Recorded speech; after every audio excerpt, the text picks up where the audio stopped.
Dans le TGV, qu'est-ce que ça raconte? Dans le TGV, ce sont des portraits de gens que j'ai rencontrés dans le TGV parce qu'il y a quelques années, j'ai emprunté beaucoup le TGV. Quand on fait plus de 100 000 km par an à la SNCF sur leur ligne, on est ce qu'on appelle un très grand voyageur. Et ben je faisais partie de cela, alors j'avais le temps de travailler, puis au bout d'un moment, ça fait quand même du kilomètre. Donc j'avais le temps de regarder les gens et de percevoir certaines choses, euh, parce qu'il y a toujours des voyageurs qui sortent du lot. Et je me suis mis à écrire ce que je voyais. Ce sont des histoires vraies. Bien sûr que ce sont des histoires vraies. Il n'y a rien inventé. Toute ressemblance avec des personnages ayant existé, ben oui, là, ça a exactement existé. Il n'y a rien de romancé, je ne rajoute rien, je n'enlève rien, je décris l'instinct. On sent que les situations décrites te plaisent. C'est le cas? Mais bien sûr que ça me plaît. Ce qui me plaît, c'est de récupérer les détails de quelques secondes, parce que même quand on amène une scène, en fait, tout se joue. L'intérêt d'une scène, l'intérêt d'un passage, l'intérêt d'avoir raconté les instants de quelques voyageurs, ça se passe dans quelques secondes.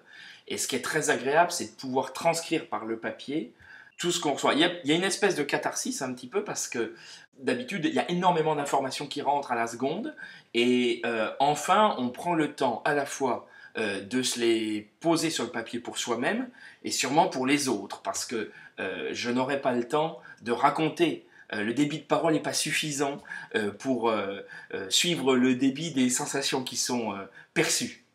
Quand es-tu rentré à Mensa? Je suis rentré à Mensa en janvier 2012. Il y a un petit parallèle avec Isabelle Ferron, qui est première ex-aequo de ce concours et qui raconte justement comment elle s'est ignorée surdouée pendant des années.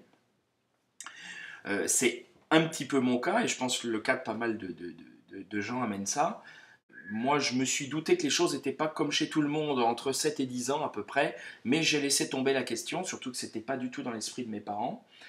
Et j'ai eu la chance d'être bien entouré, et donc finalement, malgré cette différence, de m'intégrer assez bien dans le contrat social.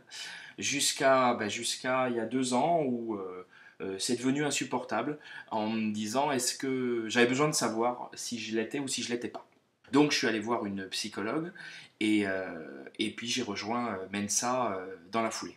Pourquoi avoir participé à ce concours? Ben, c'est ça qui est très intéressant dans ce concours littéraire, c'est que euh, d'abord ça me permettait de proposer ce texte que je n'avais jamais proposé, et puis dans le cadre de Mensa, il a tout son intérêt. Quand je l'ai écrit, je ne savais pas encore que j'étais HQI, mais en fait quand on analyse a posteriori, il fallait être HQI pour écrire ce texte. Non pas que c'est écrit comme un surdoué, en revanche le matériel qui est utilisé pour la rédaction, c'est des perceptions d'HQI, parce que c'est cette capacité qu'on a, alors pardon, les psychologues corrigeront si je le dis mal, mais c'est cette capacité qu'on a à percevoir énormément d'informations, en tout cas plus que la moyenne, en quelques secondes, et c'est ça vraiment que j'ai voulu retranscrire. Donc finalement, ce texte-là avait tout son sens à être proposé dans le cadre d'un concours d'une société de personnes à haut potentiel. Merci Emmanuel.